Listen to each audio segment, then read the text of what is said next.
Last time આપણે સાયન્સની અંદર પરાવર્તનની વ્યાખ્યા, પરાવર્તનના બે નિયમો એ બે વસ્તુ લખી દીધેલી, બાકીની જે વસ્તુ હતી એ લખવાની બાકી હતી. હવે પહેલેથી સ્ટાર્ટ કરીએ, રિવિઝન ખાલી જોઈ લઈએ. 5 મિનિટની અંદર તમારું રિવિઝન કમ્પ્લીટલી થઈ જશે. ચલો રિવિઝનની અંદર સ્ટાર્ટ કરીએ. પહેલી વસ્તુ આપણે જોઈ લી કે પ્રકાશ એટલે શું અને પ્રકાશની લાક્ષણિકતાઓ. તો પ્રકાશ એ 3 શબ્દોનો બનેલો હતો. પહેલું આવતું હતું આંખમાં, બીજો શબ્દ આવતો હતો સંવેદના ઉપજાવતા અને ત્રીજો શબ્દ જે છે એ આવતો હતો વીજ ચુંબકીય વિકિરણ. એટલે પ્રકાશની વ્યાખ્યા આપણે ભણી ગયેલા, આંખમાં સંવેદના ઉપજાવતા વીજ ચુંબકીય વિકિરણને પ્રકાશ કહેવામાં આવે છે. પ્રકાશની 3 લાક્ષણિકતાઓ પણ જોઈ ગયા. પહેલી લાક્ષણિકતા હતી કે તે બિનયાંત્રિક તરંગ છે. બિનયાંત્રિક એટલે માધ્યમની જરૂર ના પડે. નંબર 2, એની શૂન્યાવકાશમાં ઝડપ 3 × 10⁸ મીટર પર સેકન્ડ છે. અને ત્રીજી લાક્ષણિકતા તે સીધી લીટીમાં ગતિ કરે છે.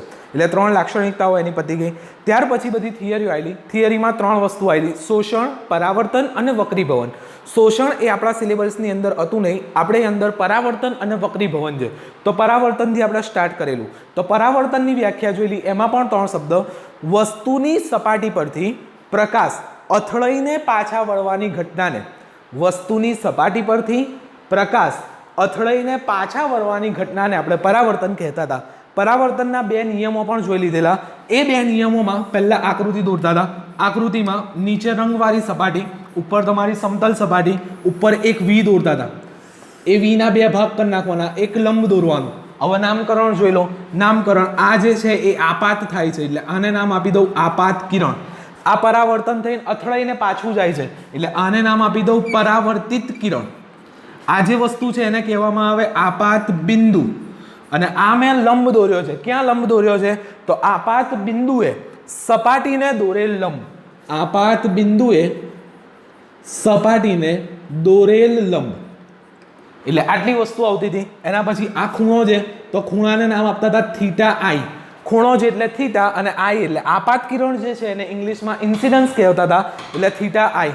આ સાઈડ આવશે થીટા આર, કેમ કે આ પણ ખૂણો છે પણ પરાવર્તિત છે. પરાવર્તિતને આપણે રિફ્લેક્શન કહેતા હતા, એટલે થીટા આર.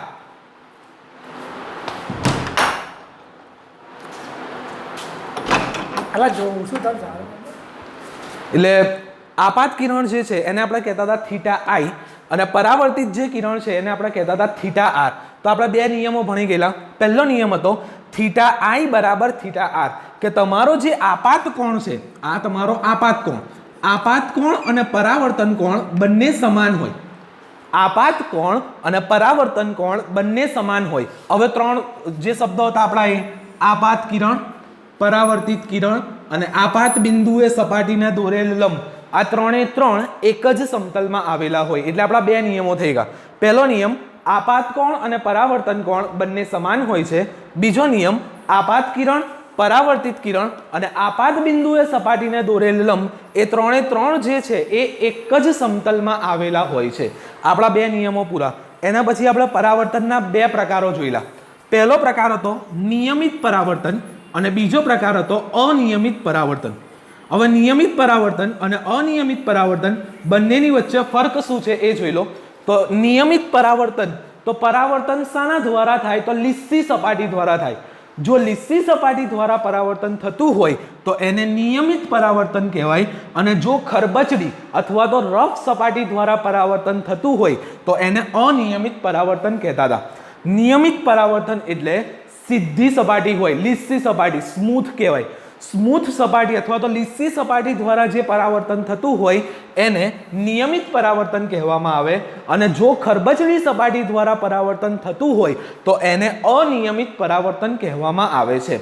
આટલી વસ્તુ આપણે લાસ્ટ ટાઈમ જોઈ ગયેલા કે નિયમિત પરાવર્તન અને અનિયમિત પરાવર્તનના ઉદાહરણ પણ જોઈ ગયેલા. અનિયમિત પરાવર્તન તો પુસ્તક, ટેબલ અને ખુરશી દ્વારા થતું પરાવર્તન. પુસ્તક, ટેબલ અને ખુરશી દ્વારા થતું પરાવર્તન એ બધા અનિયમિત પરાવર્તન કહેવાય. જ્યારે અરીસા દ્વારા થતું પરાવર્તન એ નિયમિત પરાવર્તન કહેવાય. અરીસા દ્વારા થતું પરાવર્તન એ નિયમિત પરાવર્તન કહેવામાં આવે. અરીસા વગર ગમે તે વસ્તુ આપે, ટેબલ આપે, પુસ્તક આપે, ખુરશી આપે, પછી તમને કોઈ વસ્તુ આપી દે કે કોમ્પ્યુટર છે, ટીવી છે, એ બધા દ્વારા અરીસા સિવાય કોઈ પણ વસ્તુ આપે એના દ્વારા થતું પરાવર્તન એ અનિયમિત પરાવર્તન કહેવામાં આવે. SVS 2017 પૂછાઈ ગયેલો છે કે પુસ્તક દ્વારા થતું પરાવર્તન એ ખાલી જગ્યા પ્રકારનું પરાવર્તન છે, તો પુસ્તક દ્વારા હોય તો અનિયમિત, જો અરીસા દ્વારા કે તો જ તમારું નિયમિત પરાવર્તન આવે. એટલે હવે આપણા માટે નવો શબ્દ આવ્યો અરીસો. તો હવે અરીસાના પ્રકારો જોઈ લે આપણે છેલ્લા.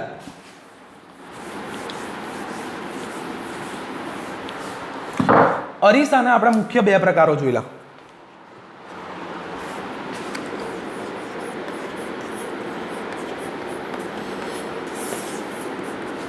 પહેલો પ્રકાર હતો સમતલ અરીસો, કે જે અરીસાની સપાટી ફ્લેટ હોય, સીધી હોય, જે અરીસાની સપાટી ફ્લેટ હોય, સીધી હોય, એને કહેવામાં આવે સમતલ અરીસો. આપણી ઘેર જેટલા બી અરીસા છે એ બધા સમતલ, જેને આઈનો કહીએ છીએ આપણે, એ બધા જે છે એ ફ્લેટ હોય, તો એ બધાને કહેવામાં આવે સમતલ અરીસો. અને બીજો અરીસો જે છે એને કહેવામાં આવે ગોલીય અરીસો, કે જે અરીસાની સપાટી ગોળાકાર વક્રાકાર હોય. તમને ઉદાહરણ આપેલું કે અમુક અરીસા એવા હોય કે જેની સામે તમે જુઓ તો તમે જે ઓરિજિનલ અવસ્થા હોય એ ના દેખાય, તમે એના કરતાં જાડા દેખાવ, અમુકની અંદર પાતળા દેખાવ, અમુકની અંદર લાંબા દેખાવ, અમુકની અંદર ટૂંકા દેખાવ, એવા બધા અરીસા આવે છે. તો એ બધા અરીસા જે છે એને ગોલીય અરીસો કહેવામાં આવે. તમારે કહેલું પણ આલ્ફા 1 મોલ અને બીજું ઇસ્કોન મોલ, એ બેઉની અંદર આ છે. તો એ જે વસ્તુ છે એ કહેવામાં આવે ગોલીય અરીસો, અને આ જે વસ્તુ છે એને સમતલ અરીસો.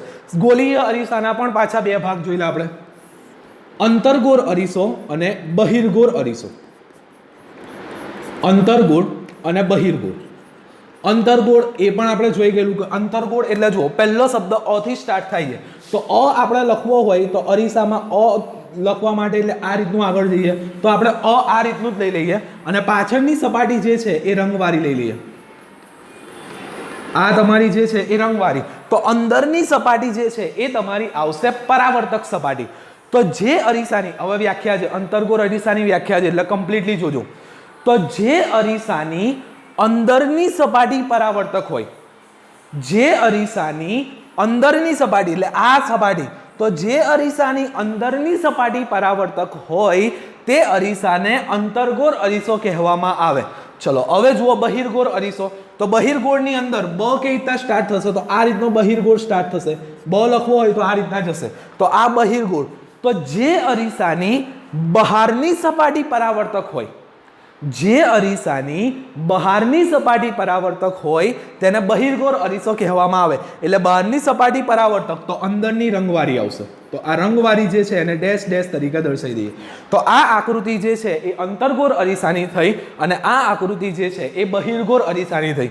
ફરીથી અંતર્ગોળ એટલે શું, તો જે અરીસાની અંદરની સપાટી પરાવર્તક હોય તે અરીસાને અંતર્ગોળ, જે અરીસાની બહારની સપાટી પરાવર્તક હોય એને બહિર્ગોળ. હવે અંદરની સપાટી પરાવર્તક એનો મતલબ શું થાય, કિરણ જે છે, દાખલા તરીકે પ્રકાશનું કિરણ અહીંયા આવશે તો આ સપાટી પરાવર્તક સપાટી છે.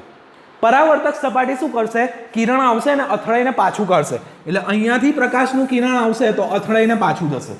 જ્યારે આની અંદર શું થશે, અહીંયા બહારની સપાટી પરાવર્તક છે, એટલે અહીંયાથી પ્રકાશનું કિરણ આવશે ને પાછું કાઢશે, અથડાઈને પાછું કાઢશે. એટલે અંતર્ગોળની અંદર અંદરની સપાટી પરાવર્તક, બહિર્ગોળની અંદર બહારની સપાટી પરાવર્તક. યાદ રાખો છો, અંતર્ગોળ અંદરની પરાવર્તક, બહિર્ગોળ બહારની પરાવર્તક. ઓકે, અહીંયા સુધી તમારું ક્લિયર કે ગોલીય અરીસાના મુખ્ય બે પ્રકાર, અંતર્ગોળ અરીસો, બહિર્ગોળ અરીસો. અંતર્ગોળ અરીસાની અંદરની સપાટી પરાવર્તક, બહિર્ગોળ અરીસાની બહારની સપાટી પરાવર્તક. હવે આની અંદર ડીપમાં જઈશું.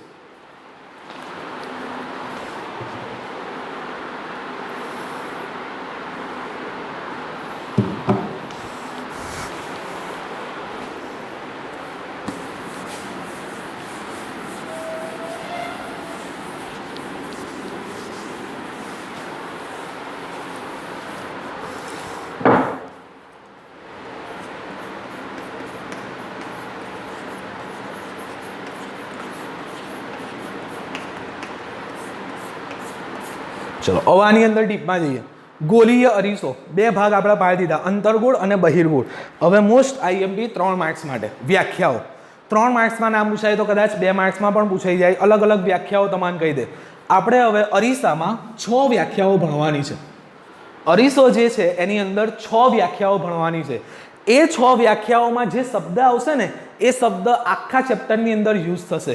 તો એ જે મેન શબ્દો છે ને એ શબ્દો મેન છે કે શબ્દો જે છે એ તમારે ક્યાં યુઝ કરવાના, આ શબ્દોનો મિનિંગ શું થાય, આ શબ્દનો અર્થ શું થાય, એ બધી વસ્તુઓ જોવાની છે. તો એમાં પહેલા જે 6 શબ્દ છે એ 6 શબ્દ ખાલી લખ્યાલું છું તમારે. પહેલો શબ્દ જે છે એ આવશે ધ્રુવ. પહેલો જે શબ્દ આવશે એ આવશે ધ્રુવ, અરીસાનો ધ્રુવ એવું વ્યાખ્યા આવશે. શું છે એ બધું ખબર પડી જશે, ટેન્શન ના લીધા, પણ 6 શબ્દ પહેલા લખી દઉં. પહેલો શબ્દ આવશે ધ્રુવ, બીજો શબ્દ આવશે વક્રતા કેન્દ્ર, વક્રતા કેન્દ્ર. ત્રીજો શબ્દ આવશે મુખ્ય કેન્દ્ર. પહેલો શબ્દ આવશે ધ્રુવ, બીજો શબ્દ આવશે વક્રતા કેન્દ્ર, ત્રીજો શબ્દ આવશે મુખ્ય કેન્દ્ર, ચોથો શબ્દ આવશે વક્રતા ત્રિજ્યા, પાંચમો શબ્દ આવશે કેન્દ્ર લંબાઈ અને છઠ્ઠો શબ્દ આવશે મુખ્ય અક્ષ. શું છે એ 6 વસ્તુ તમને ઇઝીલી ખબર પડી હશે, ટેન્શન બિલકુલ બી ના લેતા. આમાં જો પહેલો શબ્દ આવશે ધ્રુવ, બીજો શબ્દ આવશે વક્રતા કેન્દ્ર, ત્રીજો શબ્દ આવશે મુખ્ય કેન્દ્ર, ચોથો શબ્દ આવશે કેન્દ્ર લંબાઈ વક્રતા ત્રિજ્યા, પાંચમો શબ્દ આવશે કેન્દ્ર લંબાઈ અને છઠ્ઠો શબ્દ આવશે મુખ્ય અક્ષ. આ 6 જે વસ્તુ છે એ અરીસાની અંદર યુઝ થાય છે અને આ જે 6 વસ્તુ છે એ 6 વસ્તુની આપણે વ્યાખ્યા સમજવાની છે. વ્યાખ્યા આપણે આની કમ્પ્લીટલી કરવાની છે, વ્યાખ્યા ગોખવાની નથી. ખબર પડી જશે આ લેક્ચરની અંદર તમે ઊભા થશો ત્યાં સુધી થિયરી પણ લખાઈ દઈશ અને બધી વ્યાખ્યાઓ મોઢે થઈ જશે એ રીતનું. એટલે કમ્પ્લીટલી હવે આની અંદર ધ્યાન આપજો. ચલો, આ 6 વ્યાખ્યા આપણે લખવી હોય તો આપણે અંતર્ગોળ અરીસો પહેલો દોરવો પડે. પહેલા અંતર્ગોળ અરીસો દોરી નાખીએ એટલે આપણને 6 વ્યાખ્યાઓ ખબર પડી જાય. ચલો, અંતર્ગોળ અરીસો પહેલા દોરી નાખીએ.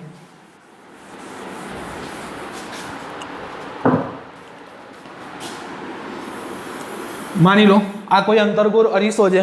અંતર્ગોળ અરીસો એટલે અ થી સ્ટાર્ટ થાય છે એટલે આ રીતનો દોર્યો. જો બહિર્ગોળ હોત તો આપણે આમ બ થી સ્ટાર્ટ કરો.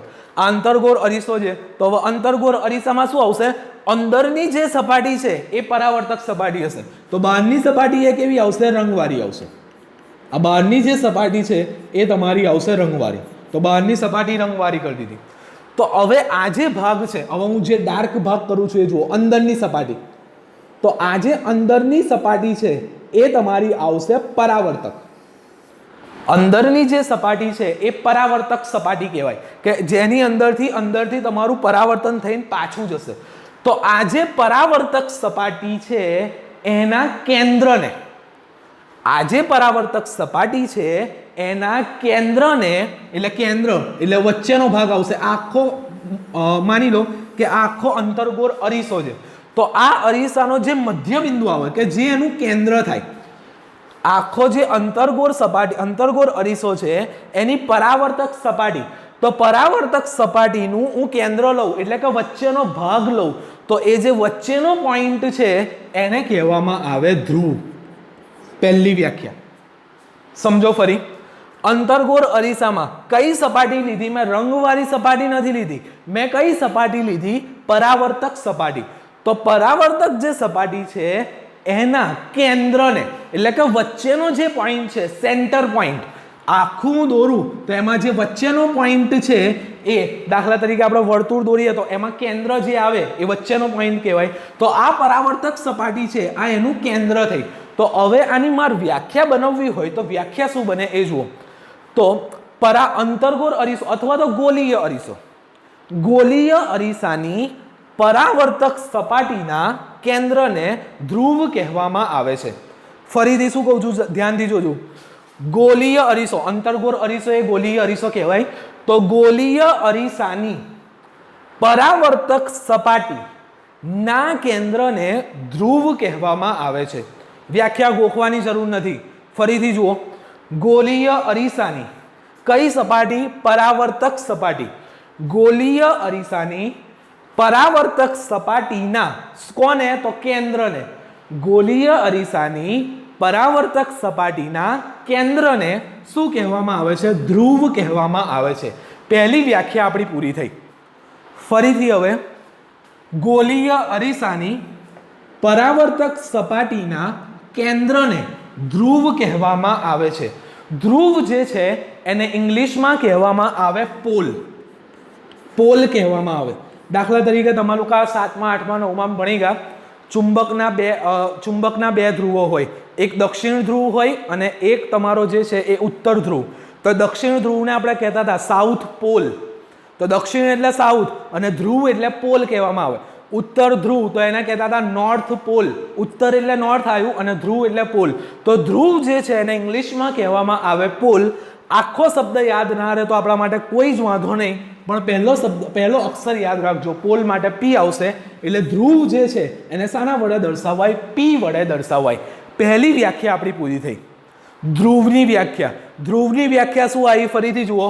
ગોલીય અરીસાની પરાવર્તક સપાટીના કેન્દ્રને, ગોલીય અરીસાની પરાવર્તક સપાટીના કેન્દ્રને ધ્રુવ કહેવામાં આવે છે. હવે કોઈને એવો વિચાર ના આવ્યો, અત્યાર સુધી કોઈએ મને પૂછ્યું પણ નથી લગભગ કોમેન્ટમાં, પણ એવું હતું કે અમુક જણ મને પૂછશે, પણ કોઈએ મને એવું ના પૂછ્યું કે અંતર્ગોળ અરીસો અને બહિર્ગોળ અરીસો બન્યો કેવી રીતે? ગયા વર્ષની જે બેચ હતી એમાં તો મને પૂછેલું કે ભાઈ અંતર્ગોળ અરીસો કેમ ન બન્યો? ચલો સીધો હોય તો સમતલ તો ખબર પડી ગઈ કે એને કાપીને બનાવી દીધો, પણ અંતર્ગોળ કેવી રીતે બન્યો અને બહિર્ગોળ કેવી રીતે બન્યો એ કોઈએ મને પૂછ્યું નહીં. તો હવે જુઓ, અહીંયા સમજાવી દઉં છું તમારે. દાખલા તરીકે માની લો કે કોઈ એક બોલ છે, એક દડો છે. તો એ જે દડો છે, આ દાખલા તરીકે દડો છે, માની લો વોલીબોલ છે અથવા ફૂટબોલ છે, કોઈ પણ બોલ છે, ટેનિસ બોલ છે અથવા કોઈ પણ બોલ છે કોઈ પણ. તો હવે આ બોલ જે છે એમાં દાખલા તરીકે માની લો હું અહીંયાથી એને કાપું. એટલે દાખલા તરીકે માની લો કે કોઈ ગોળ વસ્તુ છે, એ બોલ છે, એને હું આ રીતનું તમારી સાઈડ જોઉં તો જમણી સાઈડથી હું એને કાપું તો શું થશે? આ એક ભાગ બનશે. તો આ જે ભાગ બન્યો એ કયો અરીસો લાગે? જુઓ, અંતર્ગોળ અરીસો આવશે. એ જ વસ્તુ, એ જ બોલને મેં ક્યાંથી કાપ્યો? જમણી સાઈડથી. હવે હું ડાબી સાઈડથી કાપું. જો હું ડાબી સાઈડથી કાપીશ તો આ મારો કયો અરીસો બની જશે? બહિર્ગોળ અરીસો. એટલે જે પણ ગોલીય અરીસો હશે એ શું બનેલો હશે? એ શામાંથી બનેલો હશે? કોઈ ગોળમાંથી બનેલો હશે. અંતર્ગોળ અરીસો હોય કે બહિર્ગોળ, એટલે કે જે પણ ગોલીય અરીસો હશે એ શાનો બનેલો હશે? તો કોઈ ગોળમાંથી એને બનાવેલો હશે. તો એ ગોળ એટલે વર્તુળ થઈ, ગોળ આખું માની લો તો એનું કેન્દ્ર તો હશે જ. દાખલા તરીકે આ આખું ગોળ છે તો એનું કેન્દ્ર તો હશે જ. તો એ જે કેન્દ્ર છે એને કહેવામાં આવે વક્રતા કેન્દ્ર. ગોલીય અરીસો અંતર્ગોળ હોય કે બહિર્ગોળ હોય, ગમે તે હોય, ગોલીય અરીસો જે ગોળાકાર ભાગનો બનેલો છે, અંતર્ગોળ અથવા તો બહિર્ગોળ ગમે તે હોય, ગોલીય અરીસો જે ગોળાકાર ભાગમાંથી બનેલો હોય તેના કેન્દ્રને વક્રતા કેન્દ્ર કહેવામાં આવે છે. અત્યારે ખબર નહીં પડે, આગળ હવે તમારે સમજો છું, ખબર પડી જશે. જુઓ ફરીથી બીજી વ્યાખ્યા. હવે પહેલી વ્યાખ્યા તો આપણી પૂરી થઈ ગઈ કે ગોલીય અરીસાની પરાવર્તક સપાટીના કેન્દ્રને ધ્રુવ કહેવામાં આવે છે. હવે બીજી વ્યાખ્યા આપણી હતી વક્રતા કેન્દ્ર. તો વક્રતા કેન્દ્ર કોને કહેવામાં આવે? હવે એની વાત કરીએ. તો આ જે ગોલીય અરીસો છે, તો આને મારે પૂરું કરવું હોય, સર્કલ બનાવવું હોય, તો આ રીતનું હું સર્કલ બનાવી શકું. જુઓ, આ રીતનું હું આખું સર્કલ એક બનાવી શકું. તો આ સર્કલ બનાવું તો એનું કેન્દ્ર અહીંયા આવશે કોઈ બી જગ્યાએ. આજે હું સર્કલ બનાવું તો એ સર્કલનું કેન્દ્ર મને કઈ અહીંયા મળશે. તો એ જે કેન્દ્ર મળશે એ મને જે સેન્ટર મળશે, કેન્દ્ર, વર્તુળ બની ગઈ. જો આને હું આ રીતના આખો ભાગ કરું તો એ વર્તુળ બની ગઈ. તો વર્તુળ બન્યું તો એનું મને કેન્દ્ર મળશે. તો આ જે કેન્દ્ર છે એને જ કહેવામાં આવે વક્રતા કેન્દ્ર. તો હવે આની વ્યાખ્યા કેવી રીતે બનાવવાની? ખબર તો પડી ગઈ કે વક્રતા કેન્દ્ર, આપણને એવું તો ખબર પડી ગઈ કે આ વક્રતા કેન્દ્ર છે ભાઈ. ચલો, પણ વક્રતા કેન્દ્રની વ્યાખ્યા શું બને? તો જુઓ, આ કયો અરીસો છે? અંતર્ગોળ. એટલે શું કહેવામાં આવે એને? ગોલીય અરીસો કહેવામાં આવે. તો ગોલીય અરીસો જે ગોળાકાર ભાગનો બનેલો છે, ગોલીય અરીસો જે ગોળાકાર ભાગમાંથી બનેલો છે, ગોળાકાર ભાગમાંથી જ બનેલો આવવાનો છે. તો ગોલીય અરીસો જે ગોળાકાર ભાગમાંથી બનેલો છે તેના કેન્દ્રને વક્રતા કેન્દ્ર કહેવામાં આવે છે. જો પહેલી વ્યાખ્યા શું થઈ? ધ્રુવ પીની વ્યાખ્યા થઈ. તો ધ્રુવની વ્યાખ્યા શું આવી? તો ગોલીય અરીસાની પરાવર્તક સપાટીના કેન્દ્રને ધ્રુવ કહેવામાં આવે છે. ગોલીય અરીસાની પરાવર્તક સપાટીના કેન્દ્રને ધ્રુવ કહેવામાં આવે છે. બીજી વ્યાખ્યા શું બની? તો આ ગોલીય અરીસો એ કોઈ ગોળમાંથી બનેલો છે. તો ગોલીય અરીસો જે ગોળાકાર ભાગમાંથી બનેલો છે, ગોલીય અરીસો જે ગોળાકાર ભાગમાંથી બનેલો છે તેના કેન્દ્રને વક્રતા કેન્દ્ર કહેવામાં આવે છે. આના કેન્દ્ર, જો પરાવર્તક સપાટી છે એના કેન્દ્રને શું કીધું? ધ્રુવ. અને આ જે ગોળામાંથી બનેલો છે એના કેન્દ્રને આપણે શું કીધું? વક્રતા કેન્દ્ર કીધું. એટલે જુઓ શાંતિથી, ધ્રુવની વ્યાખ્યા શું આવશે?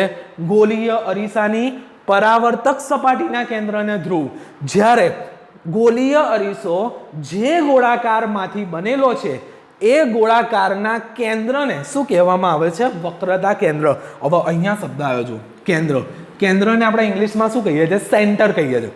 કેન્દ્ર જે હોય એને ઇંગ્લિશમાં આપણે શું કહીએ છીએ? સેન્ટર. તો વક્રતા કેન્દ્રને શાના વડે દર્શાવાય? તો પહેલો શબ્દ શું આવ્યો? સી. તો વક્રતા કેન્દ્ર જે છે એને સી વડે દર્શાવવામાં આવે. આ બે જ વ્યાખ્યા અગત્યની છે. પછીની વ્યાખ્યાઓ તો એકદમ ઇઝી છે, એનો કશો જ વાંધો નહીં. આ જે બે વ્યાખ્યા છે ને એ જ બે મેન. પહેલી વ્યાખ્યા શું આવી? જુઓ ફરીથી, ધ્રુવ. કંટાળતા નહીં, આની અંદર કંટાળતા નહીં. ભલે મને ખબર છે હું 4 થી 5 વાર રિપીટ કરું છું, હું એમ રિપીટ નથી કરતો. આ જો વસ્તુ ફાઈ ગઈ ને તો આખું ચેપ્ટર તમારે ઇઝી લાગશે. અને જો આ જ વસ્તુ ના ફાય ને તો આખું ચેપ્ટર ગોખી મરી હશે ને તોય નહીં આવડે. એટલે આ વસ્તુ કમ્પ્લીટલી જુઓ. ધ્રુવ પીની વ્યાખ્યા શું આવી? તો ગોલીય અરીસાની પરાવર્તક સપાટીના કેન્દ્રને ધ્રુવ પી કહેવામાં આવે. અને વક્રતા કેન્દ્રની વ્યાખ્યા શું આવી? તો ગોલીય અરીસો જે ગોળાકાર ભાગમાંથી બનેલો છે તેના કેન્દ્રને વક્રતા કેન્દ્ર કહેવામાં આવે છે. ધ્રુવને શાના વડે દર્શાવાય? પી વડે. વક્રતા કેન્દ્રને શાના વડે દર્શાવાય? સી વડે. એટલે હવે આપણી બે વ્યાખ્યાઓ પૂરી થઈ ગઈ.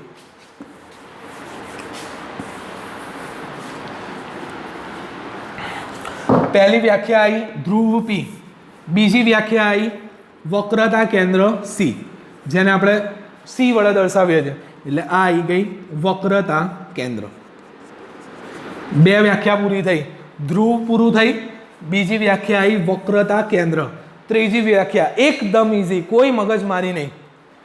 ધ્રુવ અને વક્રતા કેન્દ્ર, ધ્રુવ અને વક્રતા કેન્દ્ર માંથી પસાર થતી, ધ્રુવ અને વક્રતા કેન્દ્રમાંથી પસાર થતી ખાલી શબ્દ આવશે કાલ્પનિક.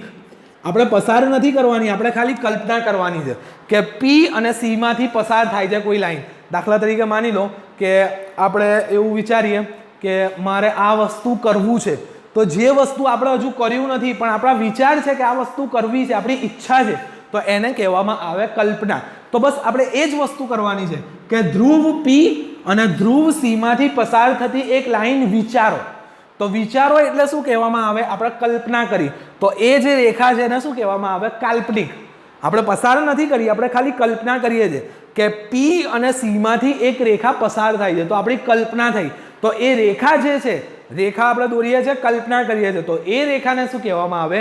કાલ્પનિક રેખા. તો હવે આ જે વસ્તુ છે એ વસ્તુ, ત્રીજી વ્યાખ્યા આપણી મુખ્ય કેન્દ્ર, મુખ્ય કેન્દ્રની વ્યાખ્યા આવશે. સોરી, મુખ્ય અક્ષ. ત્રીજી વ્યાખ્યા જે છે એ મુખ્ય અક્ષની વ્યાખ્યા આવશે. તો મુખ્ય અક્ષની વ્યાખ્યા શું થશે એ જુઓ. તો ધ્રુવ પી અને વક્રતા કેન્દ્ર સી માંથી પસાર થતી કઈ રેખા? કાલ્પનિક રેખાને મુખ્ય અક્ષ કહેવામાં આવે છે. ફરીથી ત્રીજી વ્યાખ્યા જુઓ.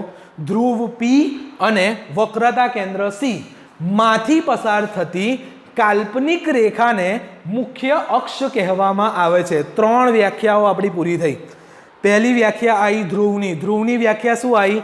ગોલીય અરીસાની પરાવર્તક સપાટીના કેન્દ્રને ધ્રુવ કહેવામાં આવે છે.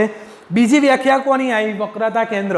તો ગોલીય અરીસો જે ગોળાકાર ભાગનો બનેલો છે એ ગોળાકાર ભાગના કેન્દ્રને શું કહેવામાં આવે છે? વક્રતા કેન્દ્ર.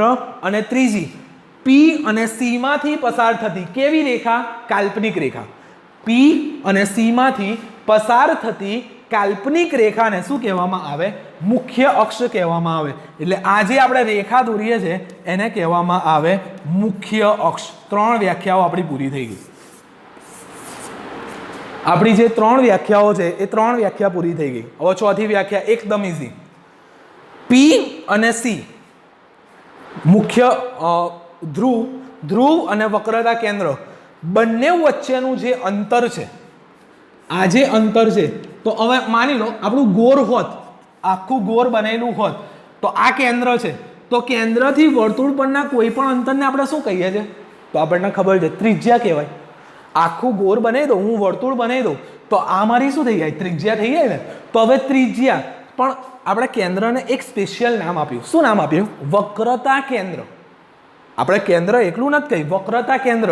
તો આ જે છે એ મારી ત્રિજ્યા છે, તો એને પણ સ્પેશિયલ નામ આપવું પડશે. તો આગળ કયો શબ્દ ઉમેર દો? વક્રતા ઉમેર દો. તો કયો શબ્દ થશે? ત્રિજ્યા છે અને વક્રતા ઉમેર્યું, તો ચોથો શબ્દ શું આવશે? વક્રતા ત્રિજ્યા. ચોથી વ્યાખ્યા થઈ ગઈ. ધ્રુવ પી અને વક્રતા કેન્દ્ર સી બંને વચ્ચેના અંતરને, ધ્રુવ પી અને વક્રતા કેન્દ્ર સી બંને વચ્ચેના અંતરને શું કહેવામાં આવે? વક્રતા ત્રિજ્યા. શબ્દ આવ્યો ત્રિજ્યા. ત્રિજ્યાને ઇંગ્લિશમાં કહેવામાં આવે રેડિયસ. જેને આપણે ત્રિજ્યાને હંમેશા તમને એ તો ખ્યાલ હશે, આર વડે દર્શાવ્યો અને વ્યાસ હોય તો ડી વડે. તો આ જે વક્રતા ત્રિજ્યા છે એ રેડિયસ છે, તો એને શાના વડે દર્શાવાય? આર વડે. એટલે આપણી 4 વ્યાખ્યાઓ પૂરી થઈ. 4 વ્યાખ્યાઓ પૂરી થઈ ગઈ. ફરીથી જોઈ લઈએ 4 વ્યાખ્યાઓ કઈ કઈ થઈ. પહેલી વ્યાખ્યા શાની આવી? ધ્રુવની વ્યાખ્યા આવી. ધ્રુવની વ્યાખ્યા શું આવી? તો ગોલીય અરીસાની પરાવર્તક સપાટીના કેન્દ્રને ધ્રુવ કહેવામાં આવે. બીજી આવી વક્રતા કેન્દ્ર. તો વક્રતા કેન્દ્ર શું આવ્યું? ગોલીય અરીસો જે ગોળાકાર ભાગમાંથી બનેલો છે તેના કેન્દ્રને વક્રતા કેન્દ્ર શાના વડે દર્શાવાય? સી વડે. એટલે 2 વ્યાખ્યાઓ પૂરી થઈ ગઈ. ત્રીજી વ્યાખ્યા આવી મુખ્ય અક્ષ. તો શું કરવાની? અક્ષ આવી. તો પી, ધ્રુવ પી અને વક્રતા કેન્દ્ર સી બંનેમાંથી પસાર થતી કઈ રેખા? કાલ્પનિક રેખા. આ શબ્દ આવવો જોઈએ. કાલ્પનિક રેખાને મુખ્ય અક્ષ કહેવામાં આવે છે. અને ચોથું વસ્તુ આવ્યું વક્રતા ત્રિજ્યા. ત્રિજ્યા આવ્યું એટલે કોનું વચ્ચેનું અંતર? તો ધ્રુવ પી અને વક્રતા કેન્દ્ર સી બંને વચ્ચેના અંતરને વક્રતા ત્રિજ્યા કહેવામાં આવે છે. અને એને શાના વડે દર્શાવાય? આર વડે દર્શાવાય, કેપિટલ આર વડે.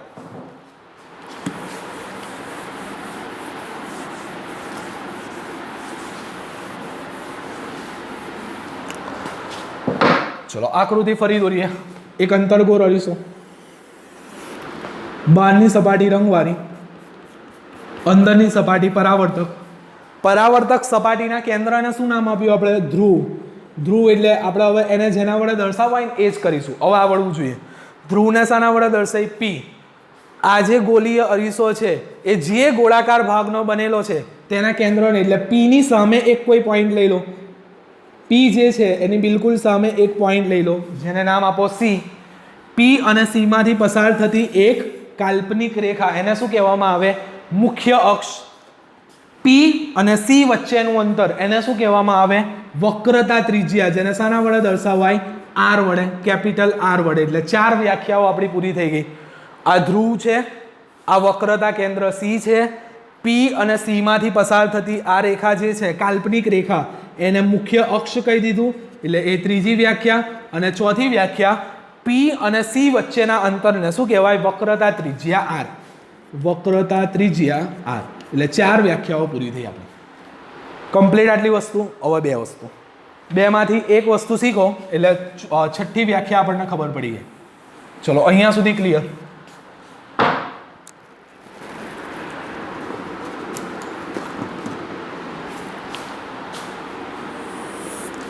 ચલો હવે માનો કે કોઈ એક પ્રકાશનું કિરણ છે જે મુખ્ય અક્ષને સમાંતર છે. માની લો અહીંયાથી એક પ્રકાશનું કિરણ આવે છે. આ જે પ્રકાશનું કિરણ છે, આ પ્રકાશનું કિરણ છે, આગળ જાય છે એટલે કે અરીસા પર આપાત થાય છે. તો જેવું એ અરીસા પર પડશે તો જુઓ અંદરની સપાટી પર પડે છે. અંદરની સપાટી કેવી હોય? પરાવર્તક, જે અથડાઈને પાછું આવશે. તો હવે શું થશે? પ્રકાશનું જે કિરણ છે એ પ્રકાશનું કિરણ એ મુખ્ય અક્ષને સમાંતર છે. તો આ જે પ્રકાશનું કિરણ છે એ હું કહી દઉં કે મુખ્ય અક્ષને સમાંતર, મુખ્ય અક્ષને સમાંતર પ્રકાશનું કિરણ. મુખ્ય અક્ષને સમાંતર પ્રકાશનું કિરણ એ શું થશે? અરીસાની સપાટીને અથડાશે. એ અરીસાની સપાટીને અથડાઈને શું થશે? પાછું વળશે. તો અરીસાની સપાટીને અથડાઈને પાછું વળે છે. મુખ્ય અક્ષને સમાંતર પ્રકાશનું કિરણ એ અરીસાની સપાટીને અથડાઈને પાછું વળે છે અને પાછું વળીને શું થશે તો જુઓ મુખ્ય અક્ષને કોઈ એક બિંદુએ છેદશે. મુખ્ય અક્ષ જે છે આ તમારી મુખ્ય અક્ષ, તો મુખ્ય અક્ષને કોઈ એક બિંદુએ છેદશે. બીજું ઉદાહરણ લઈ લઈએ. માની લો કે પ્રકાશનું સમાંતર કિરણ આ રીતનું આવે છે, અહીંયાથી આવ્યું પ્રકાશનું સમાંતર કિરણ, તો એ પણ શું થશે તો અથડાઈને પાછું એક મુખ્ય અક્ષને કોઈ એક બિંદુએ અહીંયા છેદશે. તો એ મુખ્ય અક્ષને જે બિંદુએ છેદે છે એ બિંદુ અથવા તો એ કેન્દ્રને કહેવામાં આવે મુખ્ય કેન્દ્ર. એ જે વસ્તુ છે એને કહેવામાં આવે મુખ્ય કેન્દ્ર. આ જે પોઈન્ટ છે એને ફોકસ પોઈન્ટ પણ કહે છે, ઇંગ્લિશમાં એને ફોકસ પોઈન્ટ પણ કહે છે. તો ફોકસ પોઈન્ટમાં પહેલો શબ્દ શું આવ્યો એફ, તો મુખ્ય કેન્દ્ર છે એને શાના વડે દર્શાવવાય એફ વડે દર્શાવવાય. એટલે આ પાંચમી વ્યાખ્યા થઈ. વ્યાખ્યા કેવી રીતે લખવાની હવે જોઈ લો.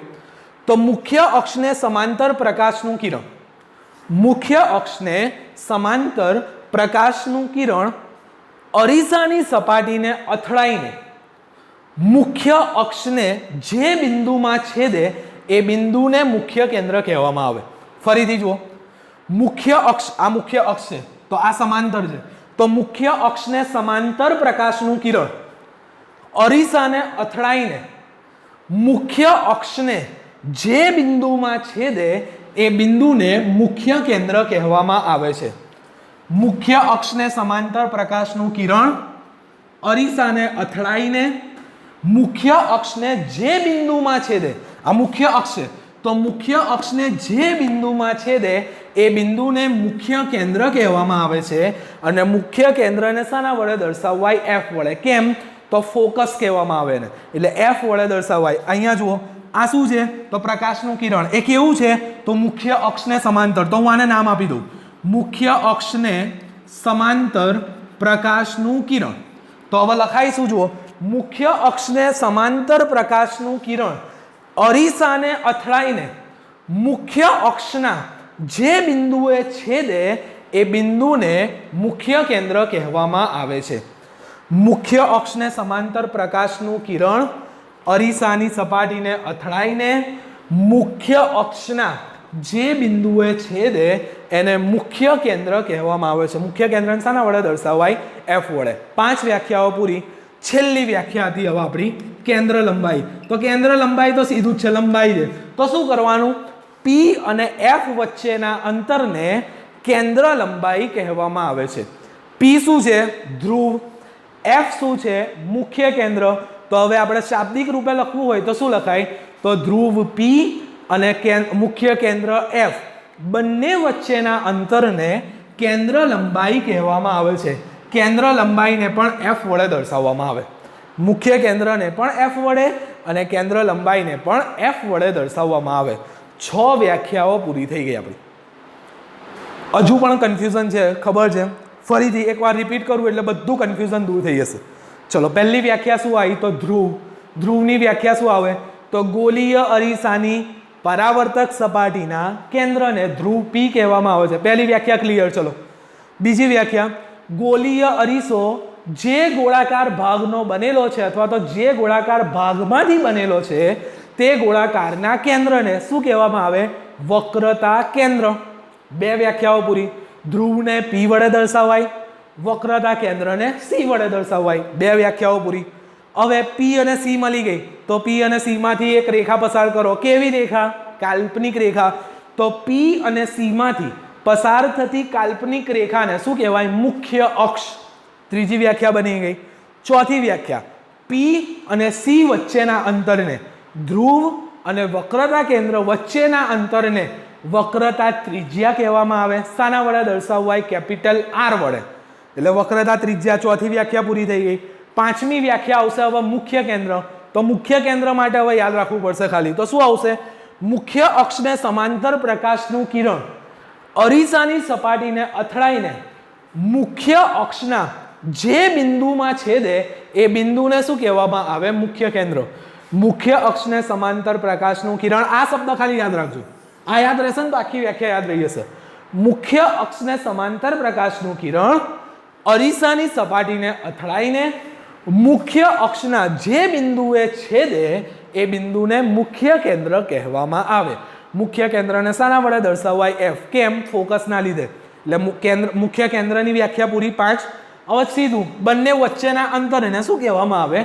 કેન્દ્ર લંબાઈ. એટલે ધ્રુવ પી અને એફ વચ્ચેના અંતરને કેન્દ્ર લંબાઈ કહેવામાં આવે છે અને એને શાના વડે દર્શાવાય? એફ વડે દર્શાવાય.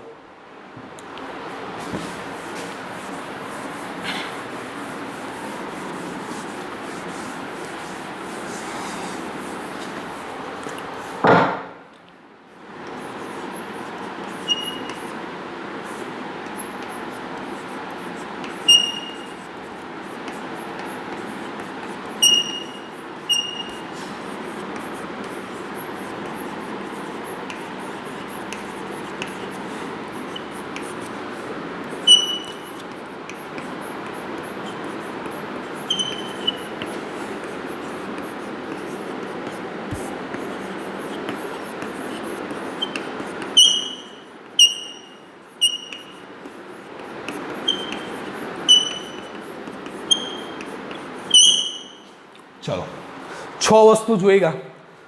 વ્યાખ્યા જોઈએ એ પહેલા શાના વડે દર્શાવાય એ હવે કમ્પ્લીટલી અહીંયા તો હું જવાબ આપી દઈશ પણ તમારા મનમાં ખાલી જોઈ લેજો કે આપણો જવાબ સાચો છે કે નહીં. ધ્રુવ શાના વડે દર્શાવાય? પી વડે. વક્રતા કેન્દ્ર શાના વડે દર્શાવાય? સી વડે. મુખ્ય અક્ષને કશા વડે ના દર્શાવાય કેમ કે રેખા છે, રેખાને કશા વડે દર્શાવાય નહીં. વક્રતા ત્રિજ્યા શાના વડે દર્શાવાય? કેપિટલ આર વડે. મુખ્ય કેન્દ્ર એને એફ વડે અને કેન્દ્ર લંબાઈ એને પણ એફ વડે. બંનેને એફ વડે દર્શાવાય. 6 વસ્તુ થઈ ગઈ. વ્યાખ્યા ધ્રુવની વ્યાખ્યા શું આવી?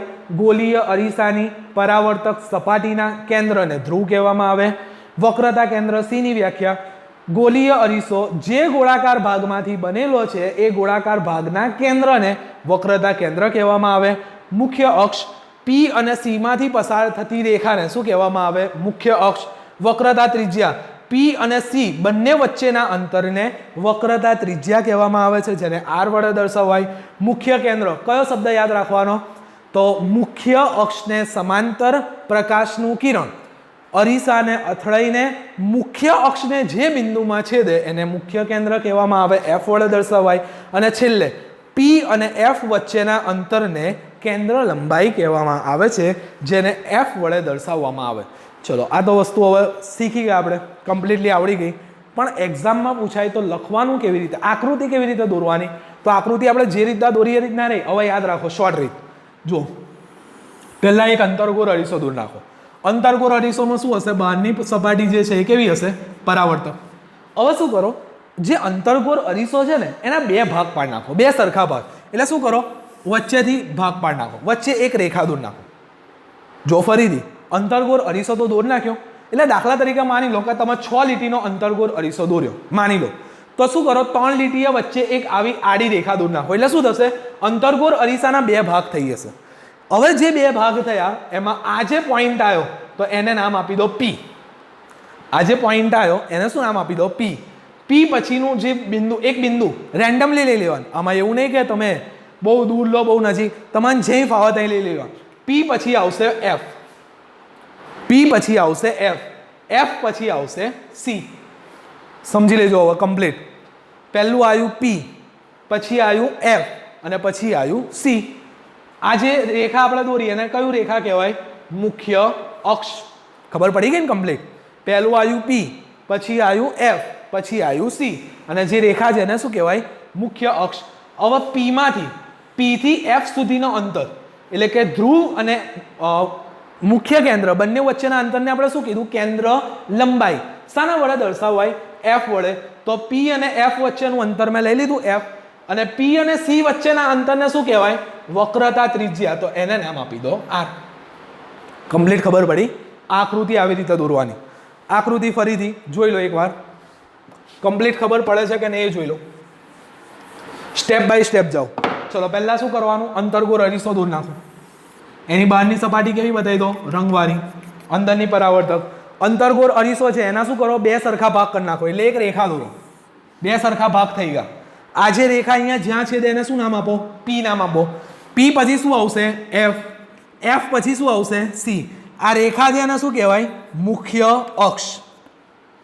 પી અને એફ વચ્ચેના અંતરને શું કહેવાય? કેન્દ્ર લંબાઈ એફ. અને પી અને સી વચ્ચેના અંતરને શું કહેવાય?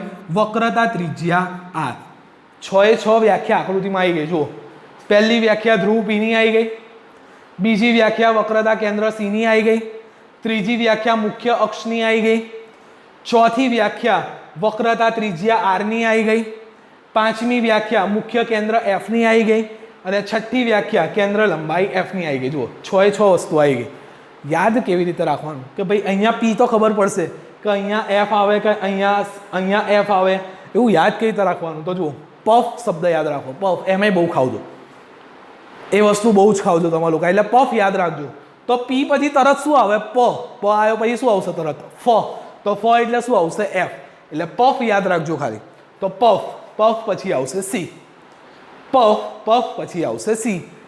પી એફ અને પછી આવશે સી. એફ છે એટલે બંને વચ્ચેના અંતરને એફ, પી અને સી વચ્ચેના અંતરને શું નામ આપી દો? Capital R. વક્રતા ત્રિજ્યા. 6 એ 6 વ્યાખ્યાઓ પૂરી અને આકૃતિ પણ પૂરી. ચોપડો કાઢો.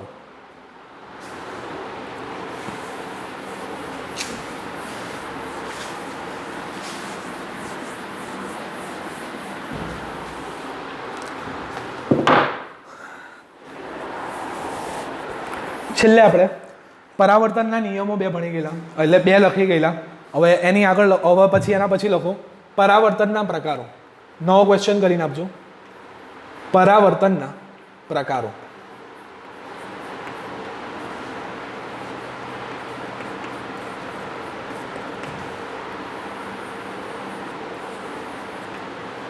એમાં નંબર 1 આપો, નિયમિત પરાવર્તન. નિયમિત પરાવર્તન.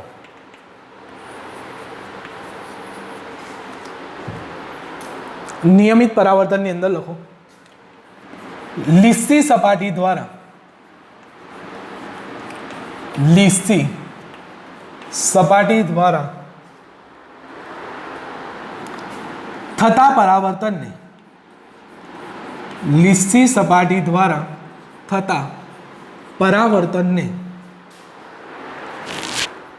નિયમિત પરાવર્તન કહે છે. નિયમિત પરાવર્તન કહે છે.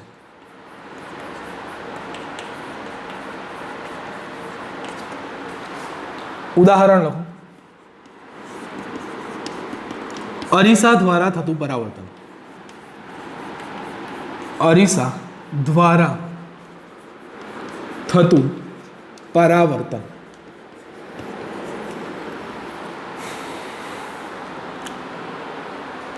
ચલો નંબર 2 આપો, અનિયમિત પરાવર્તન. અનિયમિત પરાવર્તન.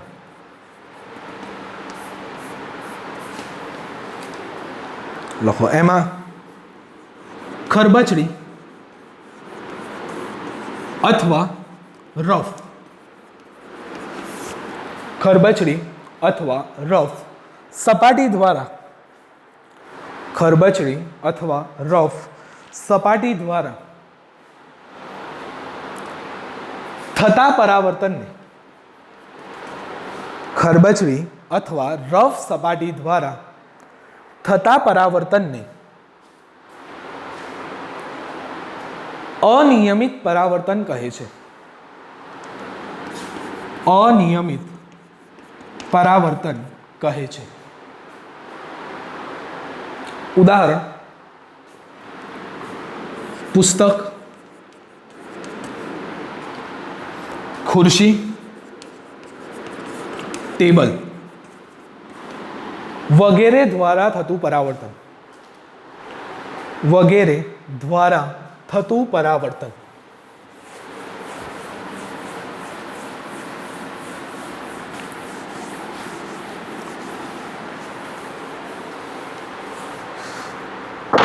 નો ટોપિક આપો. નો ટોપિક ગોલીય અરીસા. ગોલીય અરીસા.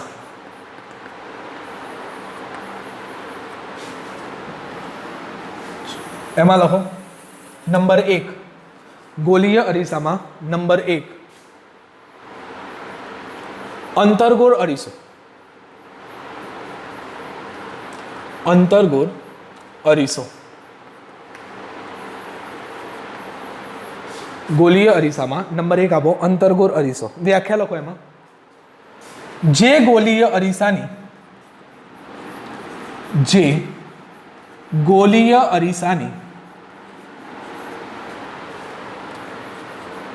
અંદરની સપાટી પરાવર્તક હોય, અંદરની સપાટી પરાવર્તક હોય તેને અંતર્ગોળ અરીસો કહે છે. તેને અંતર્ગોળ અરીસો કહે છે. ત્યારબાદ એની આકૃતિ દોરી નાખો. અંતર્ગોળ અરીસાની આ રીતની આકૃતિ દોરી નાખો. એમાં પાછળની જે સપાટી છે એ રંગવાળી આપી દો. પાછળની સપાટી રંગવાળી, અંદરની સપાટી પરાવર્તક. આ રીતની આકૃતિ દોરી નાખો.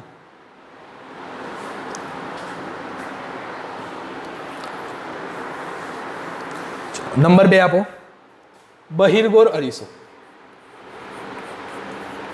નંબર 2 બહિર્ગોળ અરીસો.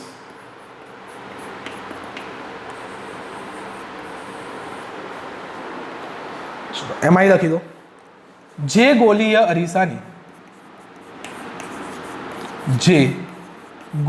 અરીસાની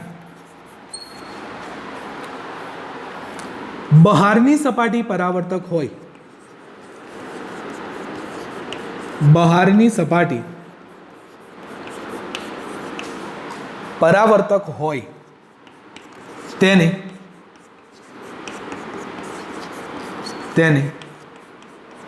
બહિર્ગોળ અરીસો કહે છે. તેને બહિર્ગોળ અરીસો કહે છે. એની પણ આકૃતિ દોરી નાખો. બહિર્ગોળની આકૃતિ દોરો. બની રીતે દોરજો. બહારની સપાટી પરાવર્તક એટલે અંદરની સપાટી આવશે રંગવાળી. અંદરની જે સપાટી છે એ આવશે રંગવાળી. અને અંતર્ગોળ અરીસો છે એટલે અ થી સ્ટાર્ટ થાય. અનો આકાર દોરવા જઈએ તો આપણે આ રીતનો આવશે. અંદરની સપાટી પરાવર્તક હોય એટલે બહારની સપાટી રંગવાળી, રંગવાળીને ડેશ વડે. આ થયો અંતર્ગોળ અને આ થયો બહિર્ગોળ.